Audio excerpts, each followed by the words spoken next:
नमस्कार। बड़ी बहस छत्तीसगढ़ में आप सभी का बहुत बहुत स्वागत है। मैं हूं आपके साथ सौरभ त्रिपाठी। छत्तीसगढ़ विधानसभा के बजट सत्र के दूसरे दिन सदन में लुफंदी गांव में जहरीली शराब पीने से मौत का मुद्दा उठा, लेकिन नेता प्रतिपक्ष चरणदास महंत ने ध्यानाकर्षण के जरिए यह मुद्दा उठाया। मंत्री के जवाब से असंतुष्ट विपक्ष के सदस्यों ने नारेबाजी करते हुए सदन में वॉकआउट कर दिया। आपको बता दें कि लुफंदी गांव में जहरीली शराब पीने से 9 लोगों की जान चली गई थी। वहीं इससे पहले प्रश्नकाल में धर्मलाल कौशिक ने राज्य प्रशासनिक सेवा अधिकारियों के खिलाफ एसीबी ईओडब्ल्यू जांच की जानकारी मांगी है। उन्होंने पूछा कि कितनी जांच लंबित है और सरकार ने अब तक क्या कार्रवाई की है, जिसके जवाब में सीएम विष्णुदेव साय ने कहा कि हमारी सरकार भ्रष्टाचार के खिलाफ जीरो टॉलरेंस की नीति पर काम कर रही है। कोई भी दोषी अधिकारी नहीं बख्शे जाएंगे। हमने सुशासन और अभिशरण विभाग का गठन किया है। आज इसी मुद्दे पर विस्तार से चर्चा होगी। चर्चा के लिए कुछ मेहमान जोड़ेंगे, लेकिन उससे पहले पूरे मामले पर सियासी बयानबाजी सुनिए, फिर इसके बाद करेंगे बड़ी बहस।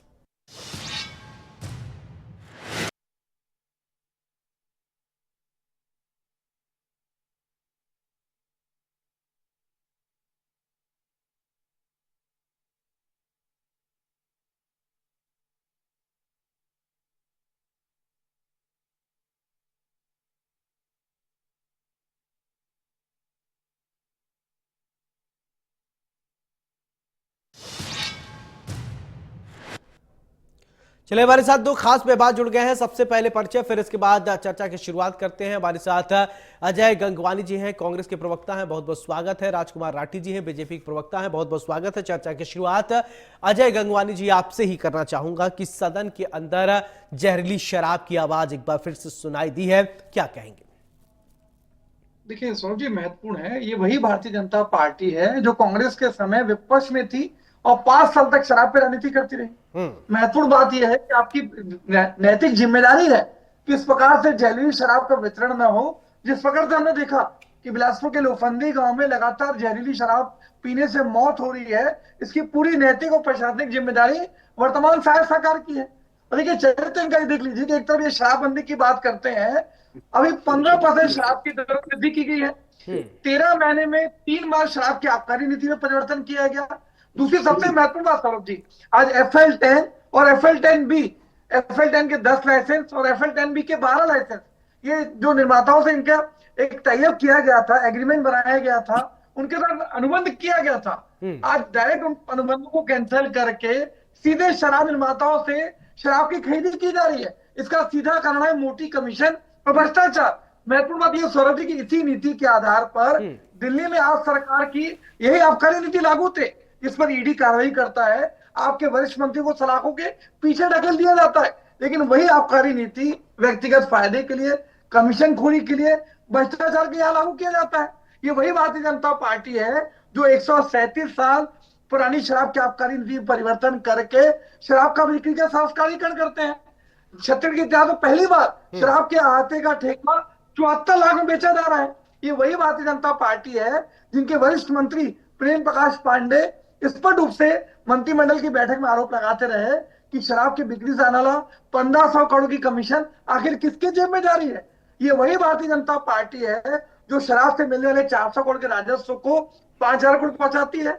शराब की बिक्री में प्रति व्यक्ति खपत में गोवा को पीछे छोड़ के छत्तीसगढ़ को पहले नंबर पहुंचाती है। सबसे महत्वपूर्ण बात सौरभ जी, आप एक तरफ शराब का विरोध करते हैं, वही मनपसंद ऐप लागू करके यहाँ के छत्तीसगढ़ के जो आम व्यक्ति है उसको मनपसंद दारू उपलब्ध करा के अपनी कमीशन खोरी और रेवेन्यू की चिंता करते हैं। तो यहाँ पर दिखता है कि लगातार अभी 2 दिन पहले भी 1.5 करोड़ से अधिक जो है शराब की जो अवैध खेप पकड़ाती है। आज इन्हीं के भारतीय जनता पार्टी के नेता सौरभ जी, संतोष पटेल आज लगातार शराब की तस्करी की कंप्लेन करते हैं, वरिष्ठ नेताओं से शिकायत करते हैं, कोई कार्रवाई नहीं होती। लेकिन शराब के गुर्गे आज उनके साथ मारपीट करते हैं, दुर्व्यवहार करते हैं, इसके चलते भाजपा का वरिष्ठ नेता संतोष पटेल जो आत्महत्या कर लेते हैं। दूसरी महत्वपूर्ण बात जो आज का प्रमुख मुद्दा है, भ्रष्टाचार की बात कर रहे हैं कि भैया हम जीरो टॉलरेंस करेंगे।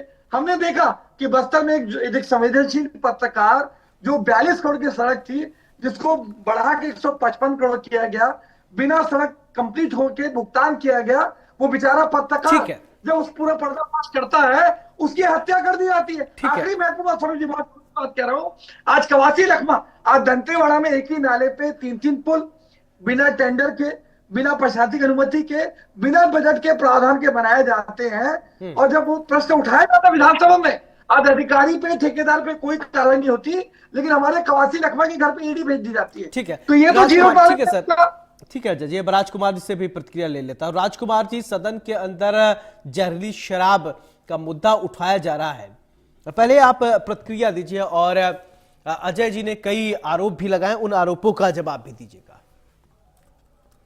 देखिए सौरभ जी, अजय गंगवानी जी को तो अधिकार ही नहीं बनता। जो कांग्रेस शराबबंदी की बात करती थी और पूरी कांग्रेस 2000 करोड़ का शराब का घोटाला करती है और नकली होलोग्राम लगाकर जिस प्रकार से छत्तीसगढ़ की जनता को नकली शराब परोसा गया, और सौरभ जी कोरोना काल में हमारे छत्तीसगढ़ के बच्चों को दूध मिला नहीं मिला, ऑनलाइन के माध्यम से भूपेश बघेल की कांग्रेस सरकार ने जिस प्रकार से शराब घर घर पहुंचाने का काम किया, मैं समझता हूँ उस कांग्रेस को तो नैतिक अधिकार नहीं इस प्रकार की बात करने का। और जहां तक आप बात कर रहे हैं कि जहरीली शराब जब्त हुई है, तो ये भारतीय जनता पार्टी की सरकार है, विष्णुदेव साय की सरकार है। लगातार सरकार जो है सारी बातें संज्ञान में ले रही है और कार्रवाई हो रही है, जांच होगी, जो भी दोषी पाया जाएगा उसके खिलाफ कार्रवाई होगी।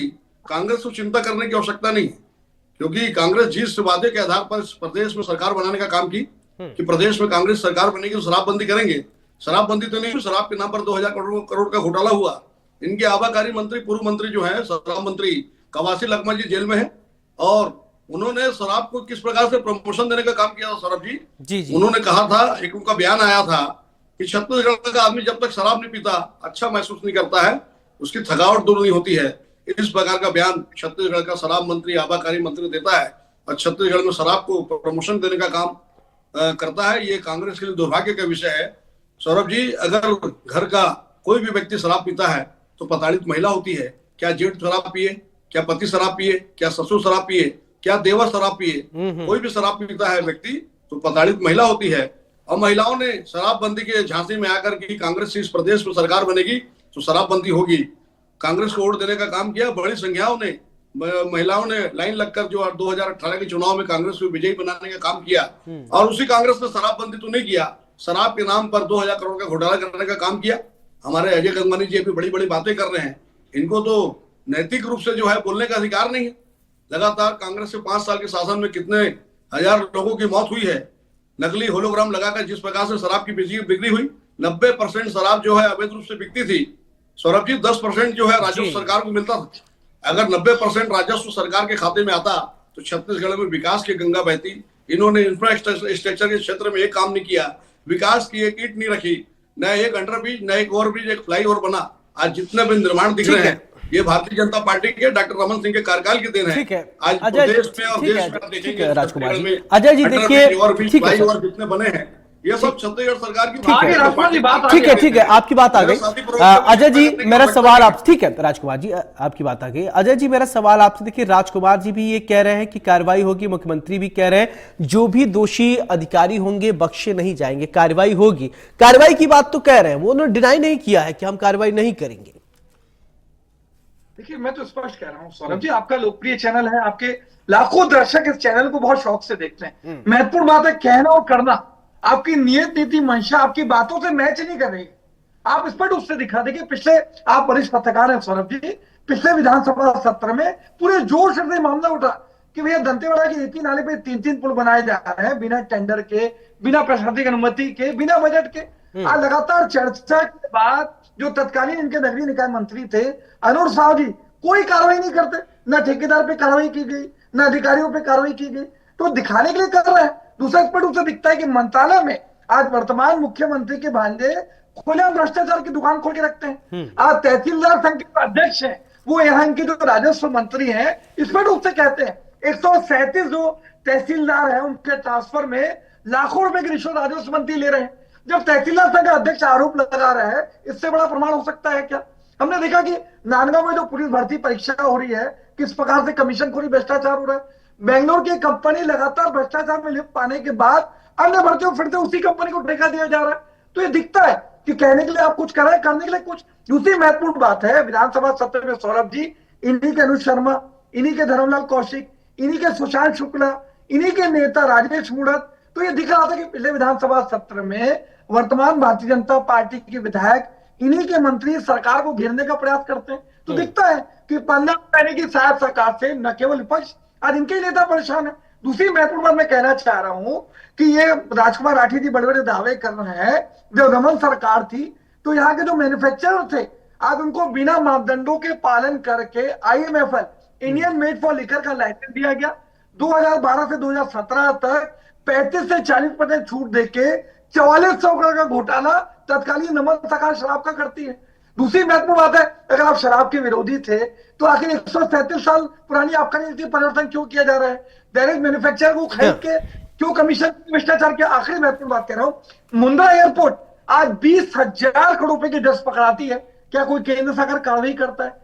भाजपा की पूर्व केंद्रीय मंत्री की पुत्री गोवा में सिलीसोज बार चलाती है एक ऐसे व्यक्ति के नाम पे जिसकी मृत्यु हो चुकी है। तो दिखावे के लिए शराब का विरोध करते हैं, भ्रष्टाचार के खिलाफ जीरो टॉलरेंस का विरोध करते हैं, लेकिन अंदर ही अंदर चलो इसका जवाब ले लेता हूं, राजकुमार राठी जी जवाब देंगे। राजकुमार जी, आप देखिए, अजय जी कह रहे हैं कि आप दिखावा के लिए कहते हैं, जबानी तो कहते हैं कि कार्रवाई करेंगे, लेकिन धरातल पर उतरता नहीं है। देखिए सौरभ जी, ये भारतीय जनता पार्टी की लोकतांत्रिक सरकार है। ये भूपेश बघेल की कांग्रेस की तानाशाही सरकार नहीं है। हमारी सरकार में भी आप देखते हैं कि लगातार हमारे विधायक सवाल करते हैं और हमारे गृह मंत्री जी और जो संबंधित आबाकारी मंत्री जी है जवाब देते हैं। मैं समझता हूँ ये खूबसूरत लोकतंत्र जो है आपको भारतीय जनता पार्टी में देखने को मिलेगा। आज विश्व की सबसे बड़ी पार्टी होने का गौरव अगर किसी को प्राप्त है तो वो भारतीय जनता पार्टी को प्राप्त है। और ये लोकतंत्र ही है हमारे भारतीय जनता पार्टी में कि एक चाय बेचने वाला व्यक्ति देश का प्रधानमंत्री है। नहीं तो कांग्रेस में क्या स्थिति है मुझे बताने की आवश्यकता नहीं सौरभ जी। एक परिवार जो है वो कांग्रेस को चलाता है। अब किस प्रकार से चलाता है? नेशनल हेराल्ड मामले में जो परिवार 5.5 करोड़ का घोटाले का दोषी है, सोनिया जी और राहुल जी जमानत पर हैं और ये जो है कांग्रेस नैतिकता की बात करती है। ये खूबसूरत लोकतंत्र आपको भारतीय जनता पार्टी में देखने को मिलेगा कि हमारे विधायक भी जो है विधानसभा में सवाल करते हैं और हमारे संबंधित जो मंत्री हैं वो उसका जवाब देते हैं। रही बात कार्रवाई की तो लगातार आप देखेंगे वो जो हमारी विष्णुदेव साय की भारतीय जनता पार्टी की सरकार है, हम जीरो टॉलरेंस नीति पर काम कर रहे हैं सौरभ जी। भ्रष्टाचार को किसी भी सीमा पर बर्दाश्त नहीं किया जाएगा और जो भी घटनाएं सामने आती है सरकार जो है छोटी छोटी घटनाओं को आप देखोगे तो हमारे मुख्यमंत्री जी इतने संवेदनशील हैं, तत्काल जो है उसको संज्ञान में लेते हैं, तत्काल कार्रवाई होती है। कवर्धा में घटना होती है एसपी हटाया जाता है, कवर्धा में घटना होती है कलेक्टर हटाया जाता है। ये कांग्रेस की भूपेश बघेल सरकार में आप मेरा साथी प्रवक्ता बताएं एक भी मामले में 5 साल में अगर कोई कार्रवाई हुई है, किसी अधिकारी को दोषी पाया गया, किसी को अधिकारी को हटाया गया तो बताएं। जो कांग्रेस 5 साल छत्तीसगढ़ को 10 जनपद का ATM की तरह इस्तेमाल की, जो कांग्रेस भूपेश बघेल सरकार 5 साल छत्तीसगढ़ को चारागाह बनाने का काम की, जो कांग्रेस छत्तीसगढ़ को मैं समझता हूँ लूटने खसोटने का काम की, 5 साल में भूपेश बघेल की कांग्रेस की सरकार ने एक ही काम किया भ्रष्टाचार करने का। और एक उनका उद्योग चला वो ट्रांसपोर्ट उद्योग। और आपको मालूम है सौरभ जी PSC के माध्यम से हमारे छत्तीसगढ़ के लाखों ननिहाल जो हमारे बच्चे हैं उनके भविष्य को बर्बाद करने का काम कांग्रेस की भूपेश बघेल सरकार ने किया। और अभी सोनवानी जी जो PSC के अध्यक्ष है वो जेल में है। 75 लाख रुपए लेके इन्होंने डिप्टी कलेक्टर की नियुक्ति की। छत्तीसगढ़ में किस प्रकार से जो है इन्होंने छत्तीसगढ़ को चारागाह बनाने का काम किया और लूटने का काम किया और छत्तीसगढ़ की जनता ने इस बात को देखा सौरभ जी, परिणाम सामने जो कांग्रेस मैं जवाब दे देता हूँ। 71 सीट पर थी वो 35 पर आ गई है और आने वाले समय में कांग्रेस का जनाधार जो है छत्तीसगढ़ लगातार खटक रहा है। अभी पंचायत चुनाव की बात करें, EVM पर ये आरोप लगाते हैं। अभी बैलेट पेपर के माध्यम से जो इलेक्शन हुआ है उसमें अभी 85% जो प्रतिनिधि हैं वो भारतीय जनता पार्टी के समर्पित जो व्यक्ति है वो चुन कर आए हैं और हम तो समीक्षा कर रहे हैं सौरभ जी। 15% जो हम सीट हारे क्यों हारे? चलिए जवाब ले लेता हूँ अजय जी। परिणाम जो है भारतीय जनता पार्टी के पक्ष में है। इस बात का प्रयास जो है भारतीय जनता पार्टी की विष्णुदेव साय की सरकार कर रही है। अजय जी जवाब दीजिए। देखिए महत्वपूर्ण है सौरभ जी, मेरे मित्र दावे करें पंचायत चुनाव के को ऑथेंटिक आंकड़े दे रहा हूं। अभी जो जिला पंचायत के चुनाव हुए, पंचायत के सारे त्रिस्तरीय, उसमें शानदार प्रदर्शन है कांग्रेस का। हमारे जिला पंचायत अध्यक्ष 25, हमारे 234 जिला पंचायत सदस्य, हमारे 1761 जनपद सदस्य और 6985 ये सरपंच जीते। क्योंकि चुनाव जो बैलेट पेपर से हुआ है, पंचायत चुनाव में कांग्रेस पार्टी ने शानदार प्रदर्शन किया है, ये दिख रहा है। दूसरी महत्वपूर्ण बात है, भैया आप बड़े बड़े दावे कर रहे हैं। कानून और संविधान पे कांग्रेस पार्टी पूरा विश्वास करती है। सदन को लोकतंत्र का मंदिर कहा जाता है। हम पूरी दमदारी से सक्रिय विपक्ष के रूप में सड़क से सदन की लड़ाई लड़ेंगे। आज मुझे मेरे मित्र बता दे राजकुमार जी, क्या एक साल में 600 से हत्याएं नहीं हुई? 3096 से अधिक महिलाओं के साथ बलात्कार नहीं हुआ? रायपुर राजधानी में 5-5 गोलीकांड नहीं हुए? आप छत्तीसगढ़ को जो है वो अपराधगढ़ में गठित कर चुके हैं। मर्डर ड्राइव को आपने रायपुर को चाकूपुर बना दिया है। रायपुर का जो हृदय स्थल है मेरिन ड्राइव, उसको आप मर्डर ड्राइव बना देते हैं। आप सूखा नशा, माननीय गृह मंत्री अमित शाह जी जब सौरभ जी रायपुर आए थे, वो स्पष्ट रूप से चिंता जताते हैं कि रायपुर और छत्तीसगढ़ में लगातार जो है सूखा नशा फैल रहा है। रायपुर दक्षिण में बिजनौर अग्रवाल जी ने लगातार चिंता जाहिर की, जब इनके खुद नेता स्वीकार कर रहे हैं कि छत्तीसगढ़ में सूखा नशा है, लगातार नकली शराब से यहाँ मौतें हो रही है। आज लगातार शराब पे राजनीति करने वाले लोग मनपसंद ऐप के नाम से सिर्फ रेवेन्यू बढ़ाने का प्रयास कर रहे हैं। तो ये दोहरा चित्र दिख रहा है। एक तरफ शराब का विरोध करते हैं, दूसरे लगातार ऐसे प्रयास कर रहे हैं जैसे लगातार शराब की बिक्री बढ़े, आपको रेवेन्यू बढ़े, आप लगातार शराब की अवैध तस्करी करते हैं। तो ये दोहरा चित्र क्या? आखिर पारदर्शिता और चर्चा से क्यों भागते हैं? आपके लगातार जो दावे करते हैं, किसी कार्रवाई नहीं करते, ना अधिकारियों पे ना ठेकेदारों पे। तो ये राजकुमार लाठी जी दावे जरूर कर रहे हैं। मुझे बता दीजिए, क्या रेत का उत्खनन नहीं हो रहा है? क्या शराब की तस्करी नहीं हो रही है? क्या जो लगातार आदिवासी विरोध करते हैं हसदेव में 10 लाख से अधिक पेड़ आप काट देते हैं, जब बेचारे आदिवासी विरोध करते हैं तो पुलिस से उनकी लाठीचार्ज करके पिटाई कराते हैं आप लोग। आज नगर नार प्लान की साजिश करके षड्यंत्र कर रहे हैं। आज आदिवासी का आरक्षण संशोधन विधेयक को आप रोकते रखते हैं राज्यपाल के माध्यम से। तो ऐसा कोई सगा नहीं सौरभ जी, जिसे भारतीय जनता पार्टी ठगा नहीं।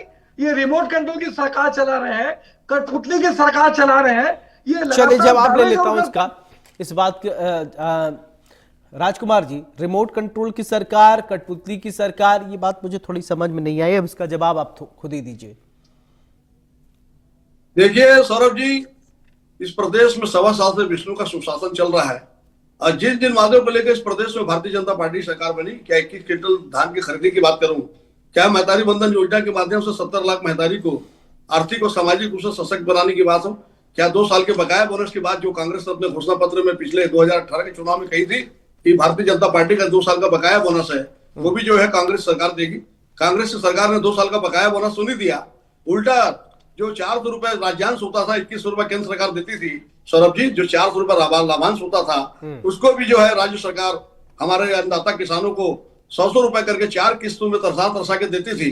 और जो चुनाव हुआ 2018 में, नवंबर की किस्त जो है किसानों की आज भी बाकी है। हमारे साथी प्रवक्ता बात कर रहे थे की बात कर रहे हैं। अजय जी सुन लीजिए, सुनने का साहस रखिए, अजय जी सुनने का साहस रखिए। कांग्रेस की ये कमजोरी है, कांग्रेस की ये कमजोरी है। आप जब बोल रहे थे राजनीतिक दावे करना, आप जब बोल रहे थे चुपचाप सुन रहा था, आप जब बोल रहे थे चुपचाप सुन रहा था। सुनने का साहस आप में नहीं है, सुनने का साहस आप में नहीं है। कांग्रेस की यही कमी है, कांग्रेस की यही कमी है, सुनने का साहस नहीं है। आप अपनी बातों को रखते हैं लेकिन सुनने का साहस आप में नहीं है। 10 महापौर जो है भारतीय जनता पार्टी के बने हैं सौरभ जी, 10 नगर निगम में चुनाव होता है और 10 के 10 महापौर जो है भारतीय जनता पार्टी के बनते हैं। रायपुर की बात करूं 70 में से 60% जो है भारतीय जनता पार्टी के बनते हैं। मैं समझता हूं प्रदेश की जनता ने विष्णुदेव साय के सरकार के सुशासन पर 1.25 साल के कार्यकाल पर इस नगर निगम चुनाव के माध्यम से, पंचायत चुनाव के माध्यम से जो मुहर लगाई है, जो विश्वास व्यक्त किया है, मैं समझता हूं इतना बड़ा जनादेश भारतीय जनता पार्टी को मिला है, ये विष्णुदेव साय के सरकार के 1.25 साल के कार्यकाल को मिला है। जो कांग्रेस बात करती रिमोट कंट्रोल से, मैं पूछना चाहूंगा कि अगर रिमोट कंट्रोल से सरकार चल रही है तो 1.25 साल में जो इतना बड़ा जनादेश वापस जो भारतीय जनता पार्टी को प्राप्त हुआ है, अभी दक्षिण चुनाव की बात करेंगे तो वो चुनाव को भी हम 44,000 से ज्यादा वोटों से जीते हैं सौरभ जी। इस छत्तीसगढ़ की जनता इस बात को जानती है सौरभ जी, इस प्रदेश का कोई विकास कर सकता है तो वो भारतीय जनता पार्टी की विष्णुदेव साय की सरकार है। मैं समझता हूं, ठीक है, किसानों मैं फाइनल कमेंट ले लेता हूं। ठीक है अजय जी, ठीक है सर, राजकुमार जी आपकी बात आ गई। अजय जी फाइनल कमेंट दीजिए। देखिए, मैं तो स्पष्ट रूप से कह रहा हूं कि भारतीय जनता पार्टी का दोहरा चरित्र खुल के छतरी की जनता के सामने आ चुका है। बड़े बड़े दावे करके आप यहाँ सरकार बनाने में सफल रहे, ना आप महिलाओं को 5 का सिलेंडर दे रहे हैं, न महतारी बंधन के नाम से लगातार 1 लाख से अधिक महिलाओं को ठगने के लगातार प्रयास कर रहे हैं। प्रधानमंत्री आवास का आप दावा करते हैं, 15 महीने में किसी एक के खाते में 1 रुपए डाले हो तो बता दीजिए। कर्मचारियों को लगातार ठगने का प्रयास कि भैया हम 100 दिन में अनियमित कर्मचारियों को नियमित कर देंगे, क्या एक भी कर्मचारी नियमित हो बता दीजिए। 1 लाख युवाओं को रोजगार का दावा करते हैं एक किसी युवा को नौकरी आप देने का प्रयास नहीं करते हैं। 3,000 से अधिक सहायक शिक्षक की बेचारी लगी लगाई नौकरी, आप उनको नौकरी से निकाल देते हैं। वो बेचारे मुंडन करके खुलेआम विरोध कर रहे हैं। सहायक चलिए, शिक्षक हो, ठीक है। आंगनबाड़ी हो, ये दोहरा चरित्र जो वादा खिलाफी ठीक है अजय जी, जो ठगने का चरित्र है। चलिए हमारे तो पास देखिए थोड़ी इस वक्त की कमी है। बहुत बहुत शुक्रिया अजय जी आपका, और राजकुमार जी आपका भी बहुत बहुत शुक्रिया बड़ी बहस में चर्चा करने के लिए। आप दोनों में खास मेहमान हमारे साथ जुड़े। तो आज हमने चर्चा की है, देखिए सदन में शराब, जहरीली शराब का मुद्दा जो है वो उठा है, और मुद्दा उठने के बाद मुख्यमंत्री विष्णु साय ने यह कहा है कि जो भी दोषी अधिकारी होंगे, जिनकी भी संलिप्तता पाई गई है, उनको बख्शा नहीं जाएगा।